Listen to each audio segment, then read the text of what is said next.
Mi primo me vendió un auto robado para ir al mundial y casi termino en prisión. Mi nombre es Esteban y siempre he creído que la sangre es sagrada. Crecí con la idea de que si un familiar te pide ayuda, tú se la das sin preguntar, porque en este mundo tan difícil, lo único que realmente tenemos es a los nuestros. Esa filosofía, que heredé de mi abuelo, fue la que casi me destruye la vida hace apenas unos meses. Todo comenzó en mi taller mecánico, un negocio que levanté con el sudor de mi frente durante casi 10 años de trabajo ininterrumpido. Mi primo Mauricio, a quien yo consideraba casi un hermano porque crecimos juntos en la misma calle, llegó una tarde con una sonrisa de oreja a oreja y un coche que brillaba bajo el sol de la tarde. Era un sedán de modelo reciente, impecable, color gris metálico. Mauricio sabía que yo estaba buscando un vehículo más familiar para salir con mi esposa y mis 2 hijos, ya que mi camioneta vieja estaba empezando a fallar demasiado. Se acercó a mí con un aire de urgencia pero también de complicidad.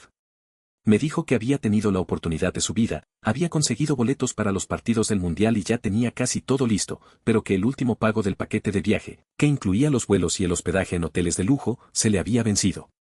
Necesitaba el dinero en efectivo de inmediato para no perder la reserva que tanto le había costado conseguir. Me ofreció el auto a un precio que, aunque no era una ganga ridícula, sí estaba por debajo del mercado. Me juró por la memoria de nuestra abuela que el coche estaba en perfectas condiciones y que todos los papeles estaban en regla. En ese momento, mi instinto de mecánico me dijo que debía revisar el número de serie en el sistema, pero mi lealtad familiar me gritó que no fuera desconfiado. ¿Cómo iba a dudar de Mauricio? Lo conocía desde que usábamos pañales. Saqué todos los ahorros que tenía guardados para las mejoras del taller, un capital que me había tomado 3 años reunir peso sobre peso, y se lo entregué en la mano. Él me dio las llaves, unos documentos que parecían legítimos y nos dimos un abrazo. Me sentí bien ayudando a mi primo a cumplir su sueño de ir al mundial y, al mismo tiempo, dándole seguridad a mi familia. 3 días después, esa sensación de bienestar se transformó en la peor pesadilla que alguien pueda imaginar. Era un sábado por la mañana y yo llevaba a mis hijos, de 6 y 8 años, al parque que queda cruzando la avenida principal. De repente, 3 patrullas me cerraron el paso de forma violenta. Los oficiales bajaron con las armas desenfundadas, gritando órdenes contradictorias que me dejaron paralizado. Antes de que pudiera siquiera preguntar qué estaba pasando, me bajaron a la fuerza del coche frente a la mirada aterrorizada de mis niños, quienes empezaron a llorar desesperadamente al ver cómo me tiraban al suelo y me presionaban la cara contra el asfalto caliente. Me esposaron con una fuerza innecesaria mientras escuchaba por la radio policial que el vehículo que yo manejaba tenía un reporte vigente de robo con violencia. El mundo se me vino abajo en ese instante. Yo trataba de explicar que se lo había comprado a mi primo, que tenía los papeles, pero nadie me escuchaba. El miedo en los ojos de mis hijos es algo que todavía me persigue por las noches. Me llevaron a la delegación como si fuera un peligroso criminal, dejándome incomunicado mientras procesaban el ingreso. Lo primero que hice cuando me permitieron una llamada fue marcarle a Mauricio. Quería creer que era un error administrativo, que él me explicaría todo. El teléfono sonó 2 veces y luego mandó a buzón. Lo intenté 10 veces más. Nada. En ese momento, el frío de la realidad empezó a calar en mis huesos, mi propia sangre me había tendido una trampa mortal. Pasé la noche en una celda fría, compartiendo espacio con personas que realmente daban miedo, sintiendo la humillación de haber sido tan ingenuo. El detective a cargo del caso entró a verme a la mañana siguiente con una expresión de lástima. Me dijo que el coche había sido robado a mano armada hacía apenas una semana y que el dueño original estaba en el hospital recuperándose de un cachazo en la cabeza. Yo no podía parar de temblar. Le entregué todos los detalles de la compra, el nombre de Mauricio y la ubicación de su casa. El detective me miró fijamente y me dijo algo que me rompió el alma: Esteban, tu primo no compró ningún boleto para el mundial. Hemos estado rastreando sus movimientos y parece que esto fue planeado. El momento de la verdad fue aún más doloroso cuando el verdadero dueño del auto, un señor mayor llamado don Arturo, se presentó a declarar junto con su abogado y un representante de su aseguradora. Don Arturo, al ver mi desesperación y los recibos de las transferencias que yo había hecho desde la cuenta de mi taller para documentar el pago a Mauricio, accedió a mostrarme algo que la policía había recuperado del teléfono de un cómplice que ya tenían bajo custodia. Eran mensajes de texto de Mauricio donde planeaba la estafa. En los mensajes, él se jactaba de que yo era el tonto perfecto porque confiaba ciegamente en la familia y que el dinero de mi estafa no era para ningún viaje, sino para pagarle a una banda de delincuentes que se dedicaba a clonar placas y falsificar facturas. Su plan era usar mi dinero para financiar su escape a otra provincia y empezar de cero con una identidad nueva, dejándome a mí cargando con el muerto del robo con violencia. Sentí un vacío en el estómago que casi me hace vomitar. Mi primo no solo me había robado mis ahorros, sino que estaba dispuesto a que yo pasara años en la cárcel con tal de salvarse él. Edit 1, han pasado 3 semanas desde aquel día traumático y las cosas han tomado un giro que no esperaba.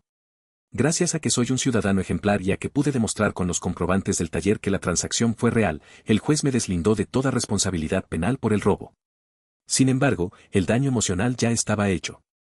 Mi familia quedó dividida. Increíblemente, algunos tíos llamaron a mi esposa para pedirle que yo retirara la denuncia contra Mauricio, diciendo que la ropa sucia se lava en casa y que no podíamos meter a un familiar a la cárcel. Yo me mantuve firme. No solo perdí mis ahorros, sino que mis hijos ahora tienen miedo de ver una patrulla en la calle. La policía finalmente localizó a Mauricio. No estaba en el aeropuerto ni cerca de un estadio de fútbol. Lo encontraron escondido en una habitación de hotel de mala muerte en la central de autobuses, listo para huir al norte del país. Cuando lo detuvieron, todavía tenía parte del efectivo que yo le di. Al verlo en las noticias, esposado y con la cabeza baja, no sentí alegría, solo una tristeza profunda por el desperdicio de vida que resultó ser. Mis tíos, los mismos que me pedían piedad, se callaron cuando se enteraron de que Mauricio también les había pedido dinero prestado a ellos con otras mentiras. El proceso legal fue rápido porque las pruebas eran contundentes. Mauricio fue vinculado a proceso por fraude calificado y encubrimiento. Lo que más me dolió fue enterarme en la audiencia que él llevaba meses planeando esto, observando mis movimientos en el taller y sabiendo exactamente cuánto dinero tenía guardado. Me usó como su cajero automático personal y como su escudo humano ante la ley. Actualización 2. Ha pasado casi un año desde que todo este caos comenzó y puedo decir que finalmente hay justicia. Hace unos días se dictó la sentencia definitiva. Mauricio fue condenado a 6 años de prisión sin derecho a fianza debido a la gravedad del fraude y sus antecedentes que empezaron a salir a la luz. Durante el juicio, intentó pedirme perdón con lágrimas de cocodrilo, pero yo ni siquiera pude sostenerle la mirada. Para mí, él murió el día que me dejó solo en esa celda mientras mis hijos lloraban. Pude recuperar gran parte de mi capital mediante el embargo de un pequeño terreno que él tenía a su nombre y unas pocas pertenencias que le quedaban. Con ese dinero, no solo estabilicé el taller, sino que invertí en un sistema de seguridad mejor y en equipo nuevo que me ha permitido duplicar mis clientes. Mi negocio se levantó más fuerte que nunca porque la gente de la comunidad se enteró de lo que pasó y decidieron apoyarme. Hoy vivo mi mejor vida, disfrutando de la tranquilidad de saber que mis hijos están bien y que el taller es próspero. A veces, cuando cierro el local por la noche, me quedo mirando el lugar donde Mauricio se estacionó aquel día con el coche robado y solo puedo sonreír. Sonrío porque aprendí que la verdadera familia no es siempre la que comparte tu sangre, sino la que te cuida y te respeta. Mauricio está solo ahora, rechazado por casi todos los tíos que antes lo defendían, enfrentando las consecuencias de su propia ambición.